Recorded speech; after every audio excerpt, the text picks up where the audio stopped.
at this cute McQueen Play-Doh set. This looks like so much fun. Today we are going to put everything we like on Lighty McQueen. What color is that? Blue. Good job. Color. What color is it? Red. Red. Good job. What color cat? What color is it? Yellow. Good job. Who's that? McQueen. Third. McQueen card. Good job. Can you open it? Color cat. What color is it? Yellow. Good job.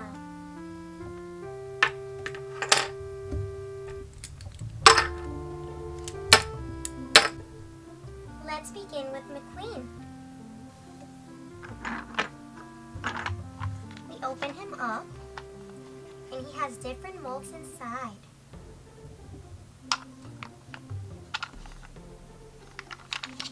He has molds on the bottom and the top. Let's begin decorating him. Let's use the red Play-Doh. Will red look good on red? No, because it's the same color. Let's use blue and yellow.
This was just a quick review. Obviously, you can always do more than that, but for today, it's okay. We can try to build a road next time we play with McQueen. This was just a quick overview of all the molds and everything that it has. Please don't forget to like and subscribe. Thank you so much for watching, guys, and I will see you next time.